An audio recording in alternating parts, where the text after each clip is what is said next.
तो हमने क्या करना है, जो हमारा फैब्रिक रहेगा, ठीक है, ये क्या है, कपड़े की विड्थ होती है, चौड़ाई होती है कपड़े की, ठीक है, और ये होती है कपड़े की लंबाई। लंबाई वाली साइड में हमेशा क्या रहता है, किनारी रहती है कपड़े के अंदर। तो सबसे पहले तो आपने मेक श्योर करना है कि आप जब भी कटिंग करोगे किनारी को काट के निकाल दोगे, क्योंकि किनारी की जो बुनती होती है, यानी जब उसको वीविंग में लिया जाता है, वो क्या होता है, स्टिफ होती है, हार्ड होती है, और कपड़ा अंदर क्या होता है, लचीला होता है। तो मोस्टली आप देखना किनारी वाली साइड सल पड़ रहा होता है। किनारी वाली साइड जब सल पड़ता है तो हमें क्या करना होता है, किनारी कटिंग करके निकाल देनी चाहिए। उससे क्या होगा, आपका कपड़ा पूरा स्टिफ हो जाएगा, एक जैसे बराबर हो जाएगा, और आपके कुर्ती में कहीं झोल वगैरह नहीं आएंगे। तो किनारी निकालने के बाद ये जो कपड़ा रहेगा लंबाई में, इसको आप क्या करेंगे, इस तरह से डबल फोल्ड करेंगे। लंबाई में पूरा कपड़ा 2.5 मीटर कपड़ा रहता है अमूमन, आजकल कुर्तियाँ लॉन्ग पहनी जाती है, तो उसके अकॉर्डिंगली ये कपड़ा पूरा हमने क्या कर दिया, लंबाई के अंदर डबल फोल्ड कर दिया। ठीक है, नजर आ रहा है सबको, ये लंबाई में हमने डबल फोल्ड किया है। ये डबल फोल्ड करने के बाद कपड़े को पकड़ते हुए ऊपर की तरफ इस तरह से हम रखेंगे, किनारी से किनारी मिलाते हुए, और अब इसको इस तरह से हम क्या कर देंगे, एक फोल्ड और कर देंगे। ये देखिए, ये हो गया। पहले हमने इसको, जितना हमारा लंबा कपड़ा था, दोनों किनारियां एक दूसरे के ऊपर रखते हुए इस तरह से डबल फोल्ड कर दिया पूरे चौड़े कपड़े को। ये चौड़ाई थी हमारी ऊपर की तरफ, मैंने भी आपको बताया। ये हमारी कपड़े की विड्थ है, यानी चौड़ाई है, ये लंबाई है। इसको हमने डबल किया और इस तरह से फोल्ड कर दिया। ये करने के बाद आप किनारी से नीचे की तरफ से कपड़ा पलटोगे और इस तरह से इसको किस में कन्वर्ट कर दोगे, 4 फोल्ड में। किस में कन्वर्ट कर दिया, 4 फोल्ड के अंदर। ये अब आपकी 4 फोल्ड हो गई। इजी, यहाँ तक सबको क्लियर है? ये 4 फोल्ड हो गया। तो अब ये चीज देखोगे, ये देखो जुड़ी हुई एक साइड और जुड़ी हुई 2 साइड, ये दोनों साइड आपकी तरफ रहेंगी, आपके फेस की तरफ, और ये जो है 4 ओपन साइड्स जो हैं वो आपके अपोजिट साइड, फेस के सामने की तरफ रहेगी, आपकी अपोजिट साइड रहेंगी। ठीक है, ये करने के बाद अब आप क्या करोगे, इसकी मार्किंग शुरू करोगे।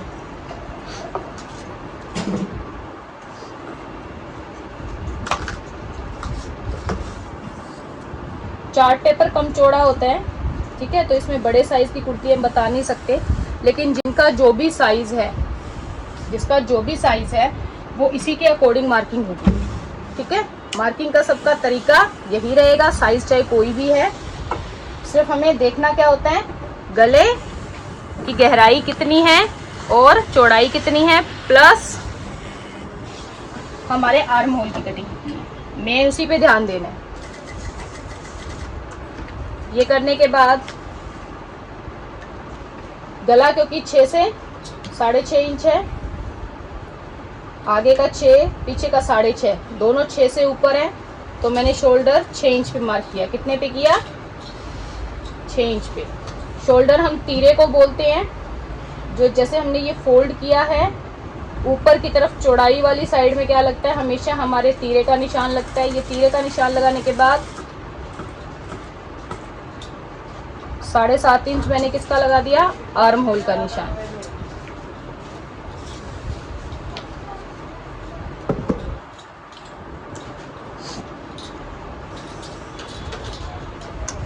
ठीक है, और इसी लाइन पे हमने 6 इंच का मार्क करते हुए ऊपर जो हमने शोल्डर का निशान लगाया था, दोनों को मिला के एक सीधी लाइन बना देंगे। ये देखिए, यहाँ तक क्लियर है सबको? जो कपड़े की चौड़ाई वाली साइड थी वहां ऊपर हमने तीरे का नाप लिया, वो हमने 6 इंच लगाया। ठीक है, अब यहां से यहां तक ये जो लाइन है ये हमारी 7.5 इंच लगाई हमने। ठीक है, ये भी हमारी क्या रहेगी, 7.5 इंच। इधर से भी 7.5 नापेंगे, इधर से भी 7.5 नापेंगे। ये हमारी कौन सी लाइन हो गई, अपर बस्ट की लाइन। किसकी लाइन? अपर बस्ट की लाइन या अपर चेस्ट बोलते हैं जिसको। तो इसको हम निकनेम दे देंगे यूबी। क्या देंगे? यूबी। ये देने के बाद 2.5 से 3 इंच नीचे हम एक निशान और लगाएंगे। कौन सी लाइन से? अपर बस्ट की लाइन से 3 इंच नीचे हमने एक निशान लगाया और सीधी लाइन मिला दी। ये हमारी कौन सी लाइन हो गई? बस्ट की लाइन। किसकी लाइन? बस्ट लाइन या चेस्ट लाइन। यहां तक समझ में आ रहा है? यस और नो का मैसेज कर दीजिए। जिसको नहीं समझ में आएगा उसके लिए दोबारा रिपीट होगा। ओके, तो ये हमारी हो गई बस्ट लाइन। बस्ट लाइन करने के बाद मैंने आपको बताया था कि कैसे हम साइड से नापते हैं। मैंने चार्ट पे आपको समझाया था, ध्यान हो तो, कि साइड की सिलाई जो है हम कहाँ लगाते हैं। ये हमारा था ना, आर्म होल से यहाँ नीचे तक, आर्म होल से नीचे तक जितने इंच हमने सिलना है, तो वो इंचेस जो होते हैं हमारे, वो कहाँ से लगाते हैं हम? ये अपर बस्ट की लाइन से नीचे तक। अब क्योंकि ये मेरे पास चार्ट है, छोटा है, तो मैं इसको लगा रही हूँ 14 इंच पे। आपका जो मेजरमेंट रहे 14, 13, 12, 15, 16 इतना आपने लगाना है। ये लगाने के बाद 7.5 इंच पे मैं क्या लगा रही हूँ? इसकी कमर का निशान। ठीक है, इसी तरह से साइड स्टिचिंग का पूरा निशान लंबाई देते हुए और कमर का। ये लाइनें हमने दोनों तरफ से लगानी है, सेंटर वाली साइड से भी पॉइंट लगाने हैं और ओपन साइड से भी। इससे क्या रहेगी? हमारी लाइन स्ट्रेट रहेगी।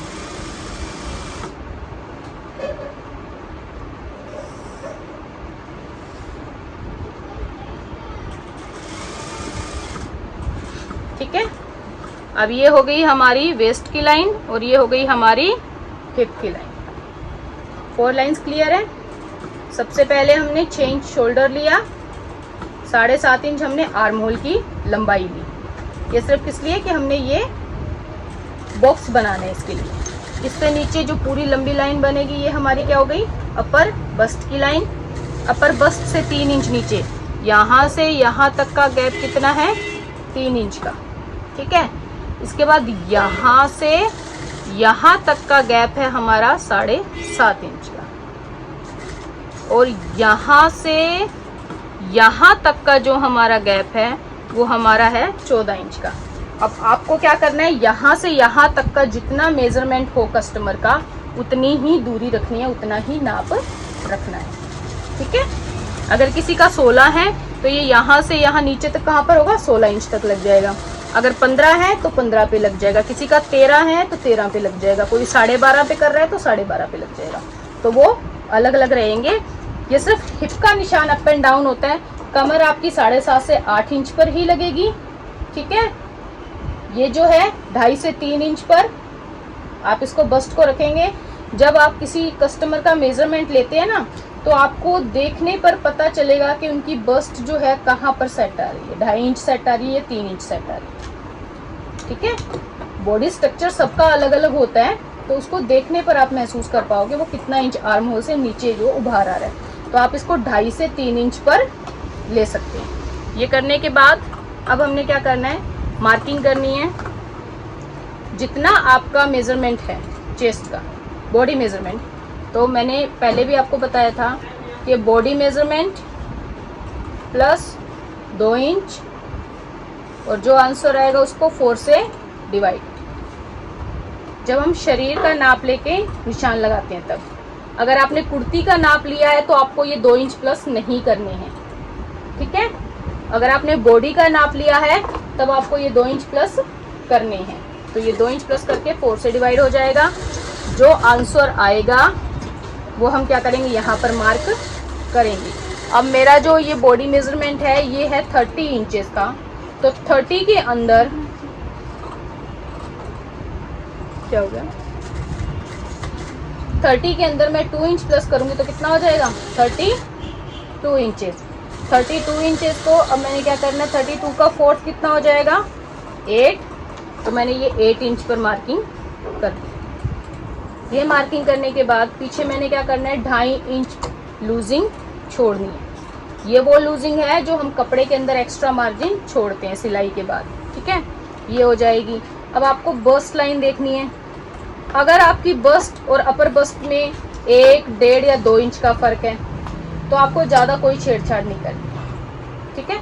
सिंपल मार्किंग करो और निशान लगाओ। अगर 3, 3.5 इंच का फ़र्क आता है उसमें मैं आपको बताऊंगी क्या करना है। तो ये जैसे बस्ट लाइन मेरी 32 है, 2 प्लस करेंगे तो हो गया 34। 34 को मैं 4 से डिवाइड करूंगी तो मेरे पास आ जाएगा 8.5। तो मैं ये 8.5 पे निशान लगा लूँ। अब जब हम इन दोनों निशानों को मिलाएंगे तो कुछ इस तरह से आएंगे। कोई बहुत ज़्यादा डिफरेंस नहीं है, लेकिन लाइन हमारी क्या हो जाएगी, हल्की घूमते हुए आएगी, हल्की इस गोलाई के साथ आएगी। ओके, ये करने के बाद कमर 29 इंचेस है, तो ये तो हम क्या करेंगे, बस्ट और अपर बस्ट की लाइन के अंदर ये फॉर्मूला रहेगा। वेस्ट के लिए क्या करेंगे, body measurement plus 1 inches divided by 4, ठीक है। अब कमर है 29, एक जोड़ेंगे तो हो जाएगा 30। 30 को 4 से डिवाइड करोगे तो आएगा 7.5 इंच। तो ये मैंने 7.5 इंच पे निशान लगा दिया। उसके बाद क्या कर दिया, 2.5 इंच की लूजिंग छोड़ दी। इसी तरह से सभी जगह ऊपर के जो मार्जिन तीनों हैं उनमें कितने इंच की लूजिंग छोड़ेंगे, 2.5 इंच की। इसको अब आप क्या करोगे, इस लाइन से इस तरह से मिला दोगे। ये हो गया। ये करने के बाद हिप आएगी हमारी। हिप का मेजरमेंट भी हम करेंगे 36 इंचेस, सॉरी 34 इंचेस है। 34 के अंदर अब आपको प्लस क्या करना है, देखो हिप के लिए हम क्या करेंगे, हिप जो रहेगा उसमें बॉडी मेजरमेंट प्लस 1.5 इंचेस, कितना 1.5 इंचेस डिवाइडेड बाय 4। तो मैं चार्ट के अकॉर्डिंगली लेके चल रही हूँ कि ये मानो कि मेरे पास बॉडी मेजरमेंट आ गए हैं 34.5, 34.5। तो मैं उसमें 1.5 इंच प्लस करूंगी तो कितना हो जाएगा, 36 इंचेस। 36 को 4 से डिवाइड करेंगे तो आएगा हमारे पास 9। तो मैं ये क्या कर रही हूँ, 9 इंच पे मार्क कर रही हूँ। अब मैंने यहाँ कितना किया, 8 इंचेस, यहाँ 8.5 इंचेस, यहाँ पर मेरा था 7.5 और यहाँ कितना हो गया 9 इंचेस। ये करने के बाद यहाँ पर जो लूजिंग हम छोड़ेंगे वो कितनी छोड़ेंगे, 1.5 इंच की। कितनी, 1.5 इंच की। ये करने के बाद ये लाइंस को आपको मिला लेना है।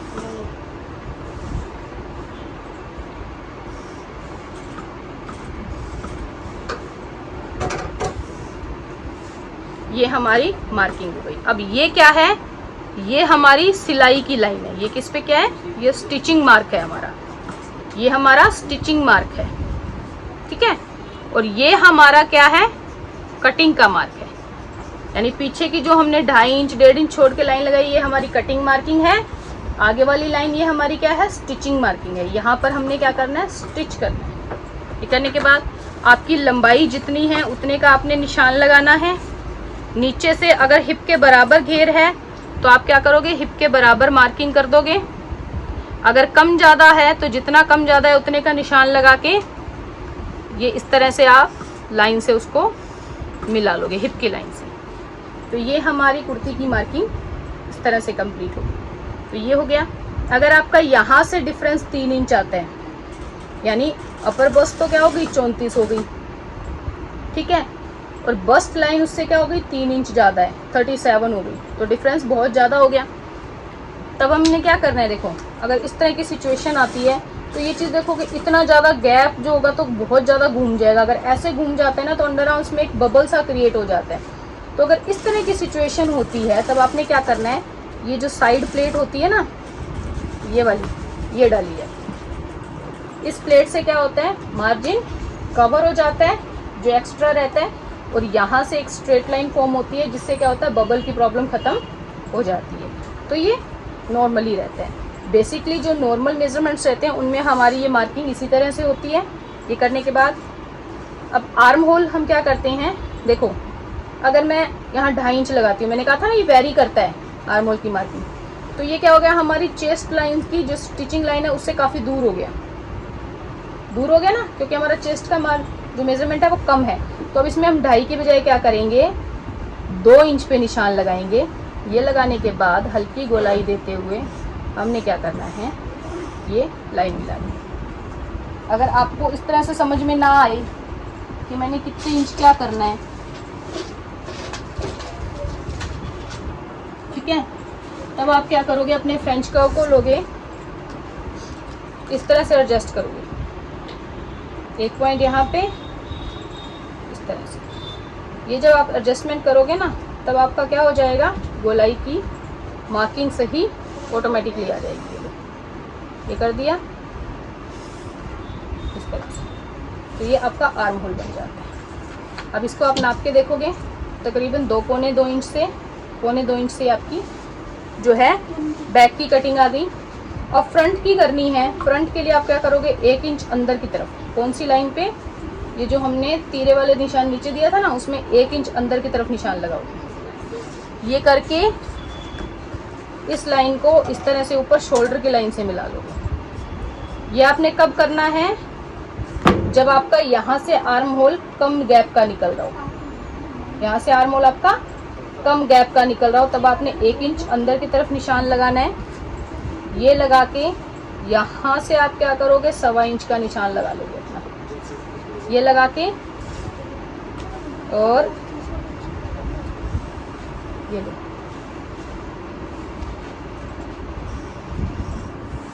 इस तरह से ये हमारी फ्रंट की मार्किंग है। यहाँ तक सबको क्लियर है?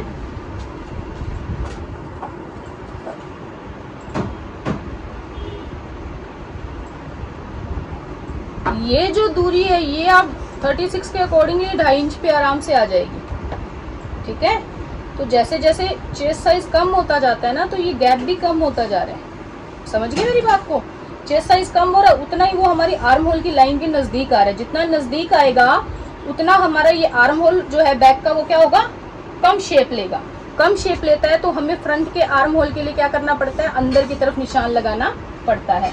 जितना ये हमारे आर्म होल की लाइन से चेस्ट लाइन का निशान दूर रहेगा, उतना हम क्या कर सकते हैं, इसको सेट करके 2.5 इंच से निशान लगा सकते हैं। तो यहाँ तक हमें ये चीज़ समझना होगी कि जब ये दूर होता है आर्म होल की स्ट्रेट लाइन से चेस्ट का निशान, तो हम 2.5 इंच पे मार्किंग कर लेते हैं। जब ये नज़दीक आ जाता है निशान हमारा चेस्ट लाइन का, तब हम क्या करते हैं, 2.25, 2, पौने 2 से निशान लगाते हैं। जब हमारा पौने 2 तक या 1.5 इंच तक बैक का निशान आए ना, अगर 1.5 इंच आ रहा है या पौने 2 आ रहा है या 2 इंच तक आ रहा है, तब आपने 1 इंच अंदर की तरफ निशान देते हुए और इस निशान से यहाँ तक की दूरी 1.25 इंच नापते हुए फ्रंट के आर्म होल की कटिंग का निशान देना, ठीक है। ये देने के बाद नेक की चौड़ाई 2.5 से लेके पौने 3 इंचेस तक, ठीक है। और लंबाई जो है हमारी 6 इंच है, तो मैंने 6 इंच पे निशान दिया। नीचे से इसकी भी चौड़ाई क्या करेंगे, पौने 3 इंच, और इनको स्ट्रेट लाइन से मिला दें। ये हमारे नेक के लिए बॉक्स बन गया। अब अगर हार्ट शेप नेक बनता है ना, तो यहाँ से आप क्या करोगे, 2 इंच 1.5 इंच का निशान दे दिया, यहाँ से भी 1.5 इंच का निशान दे दिया। अब हम इसमें क्या करते हैं, इस तरह से शेप देते हुए गला फॉर्म कर लेते हैं, ठीक है। ये हमारा हार्ट शेप नेक आ गया। अगर स्क्वायर करना है तो ये जो हमने लाइनें लगाई हैं इनमें स्क्वायर हो जाएगा। अगर राउंड करना है तो यहाँ से निशान देते हुए हम यू राउंड कर देंगे। तो वो जैसे हम नेक बनाना चाहते हैं वैसे इसमें बन जाएगा। तो ये हमारे नेक की मार्किंग होगी। और अब जो हमारे कटिंग के मार्क रहेंगे वो क्या रहेंगे, ये जैसे हमने इसी गले का डिज़ाइन लिया है, तो ये हमारी मार्किंग रहेगी नेक कटिंग की। फिर शोल्डर की तरफ हमने क्या कर देना है, 1/2 इंच डाउन,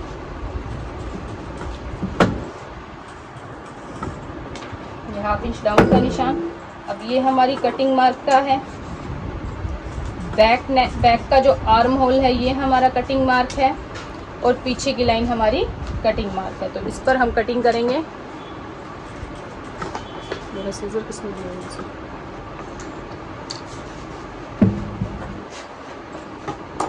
ठीक है। तो जब हमारे दोनों पल्ले एक साथ रखे हों, अब ये देखो फ्रंट बैक दोनों एक साथ रखे हुए, तो हम गले की कटिंग पहले नहीं करेंगे। हम पहले क्या करेंगे, हमारा शोल्डर डाउन, ठीक है। शोल्डर डाउन करके हम बैक आर्म होल की कटिंग करेंगे।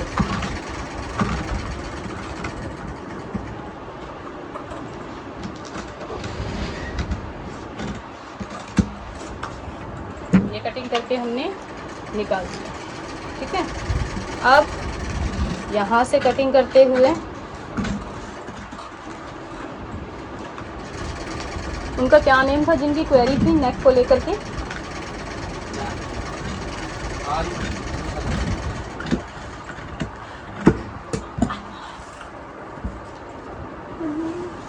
ये चीज़ कटिंग होगी, ये हमारे यहाँ कट्स लग जाएंगे। यहाँ से आप कट करके दोनों पल्ले अलग कर सकते हो लंबाई से, ठीक है। अब ये आपका ऊपर का हिस्सा फ्रंट है, नीचे का हिस्सा आपका क्या है, बैक है, ठीक है। तो इसको आप क्या करो, नीचे वाले हिस्से को फोल्ड करके साइड में कर दो। अब हम क्या करेंगे, ऊपर वाले हिस्से के फ्रंट नेक की कटिंग।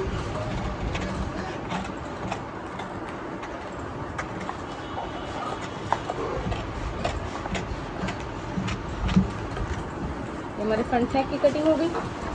ये हम अपने फ्रंट के आर्म होल की कटिंग कर देंगे।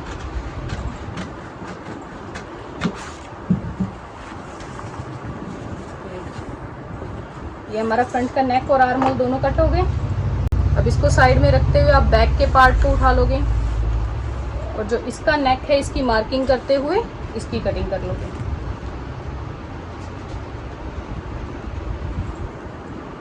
पीछे का गला 6.5 इंच था।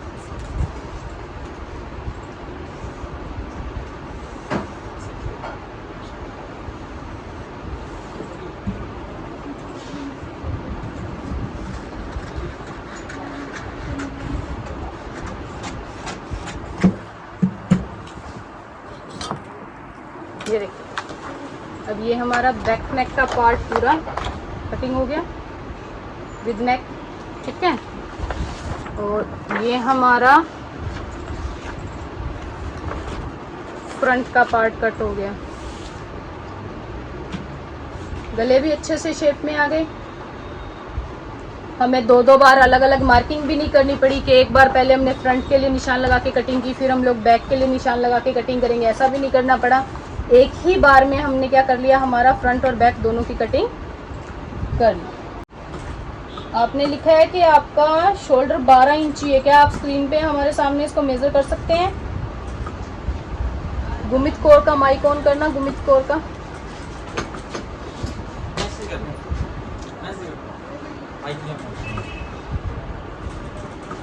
बाजू लगाते हुए झोल आ रहा है तो नापो, आप अपना आर्म होल नापो।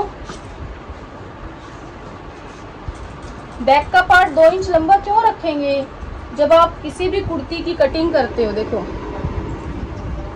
किसी भी कुर्ती की जब हम कटिंग करते हैं तो हम लेंथ का निशान लगाते हैं, लेंथ का निशान लगाते हैं। उसके अलावा 2 से 2.5 इंच कपड़ा हम एक्स्ट्रा पहले ही निशान लगा लेते हैं। मैंने पहले भी क्लासेस में बताया है, मेरी वीडियोस में भी बताया है कि वो जो है हमारा फोल्डिंग का निशान रह जाता है। तो बैक फ्रंट अलग अलग नहीं रखना पड़ता। हाँ, अगर आपके फ्रंट के अंदर एम्ब्रॉयडरी है, कई सूटों में क्या होता है नीचे घेरे पे एम्ब्रॉयडरी होके लैश होके प्रॉपर फोल्ड होता है, उस कंडीशन में आपको बैक का जो पल्ला होगा फ्रंट से 2.5 इंच लंबा रखना होगा। लंबा कहाँ से? नीचे से, घेर वाली साइड से। कहाँ से लंबा रखोगे? घेर वाली साइड से, क्योंकि उसका तो हमें नीचे से पट्टा फोल्ड करना पड़ेगा ना तुरपाई के लिए। तो बैक का पल्ला आप 2.5 इंच एक्स्ट्रा रखोगे, ठीक है।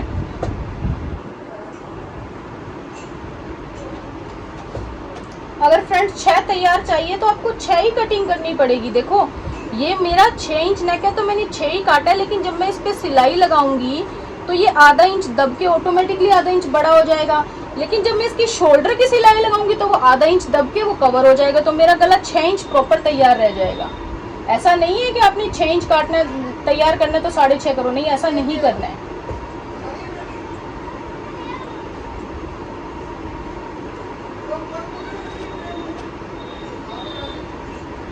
अमनदीप जी कह रहे हैं कि आगे की साइड 6, पीछे का गला 6, ठीक है।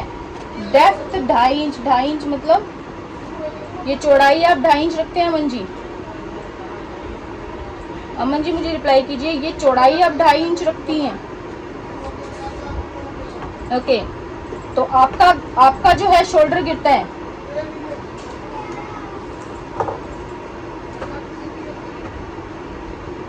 अमनदीप को ढालीवाल जी। देन फिर आपने ये क्यों बताया कि आप गला कितना रखते हो, प्रॉब्लम क्या है फिर इसमें?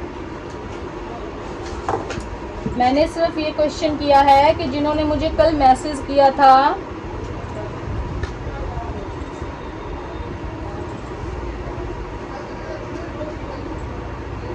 आप मेरी बात नहीं समझते। देखिए मैं किसी से क्वेश्चन कर रही हूँ, मैंने किसी से क्वेश्चन किया, पर्टिकुलर वो पर्सन एक बार रिप्लाई करो ना। आप सब लोग डाले जा रहे हो। अनु जी आप अपनी ड्राफ्टिंग जो है व्हाट्सअप कर दीजिएगा।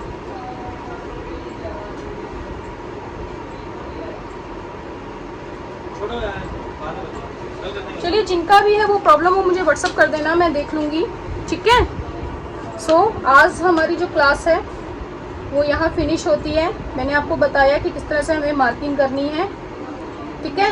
तीरे में हम मार्जिन नहीं लेते हैं, ये चीज़ ध्यान में रखिएगा। तीरा जो हमने नापा है उतना ही निशान लगाएंगे, उतना ही कटिंग करेंगे।